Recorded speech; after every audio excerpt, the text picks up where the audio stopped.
Hi. அதாவது வழக்கம் போல் காலைல எழுந்திரிச்சோன்னே கிச்சனுக்குள்ளார தான் என்ட்ரானே. போயிட்டு தேங்காய் பால் சாதத்துக்கு எல்லாம் ரெடி பண்ணி விசில்லாம் போட்டுட்டு அப்புறம் டீ போட்டு வந்து ஆறாமர உட்காந்து பொறுமையாக குடிச்சு முடிச்சுட்டு தேங்காய் பால் சாதத்துக்கு சைடிஷாக வந்து பார்த்திங்கன்னா கத்திரிக்காய் ஃப்ரை தான் ரெடி பண்ணேன்னா. ஸோ அப்படியே டிஃபன் பாக்ஸ் பேக் பண்ணியாச்சு. அதாவது லஞ்சுக்கு வந்து கத்திரிக்காய் ஃப்ரை, தேங்காய் பால் சாதம், காலைல டிஃபனுக்கு இட்லி சாம்பார் சட்னி, அவ்வளோதான் அப்பாவுக்கு பேக் பண்ணி கொடுத்தாச்சு.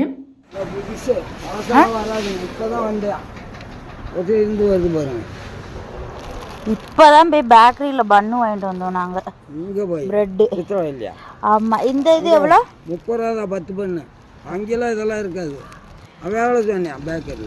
ஸோ இந்த மாதிரி உங்கள் ஊர்லேயே வந்து பார்த்துட்டிங்கன்னா ஸ்ட்ரீட்டில் இந்த மாதிரி ஸ்நாக்ஸ்லாம் விற்றுட்டு வருவாங்களா அப்படிங்கிறத மறக்காமல் கமெண்ட் பண்ணுங்கள். அப்படி விற்றுட்டு வருவாங்கன்னா என்ன அப்படிங்கிறத சொல்லுங்கள். இடியாப்பம் அதை மட்டும் சொல்லிடாதீங்க.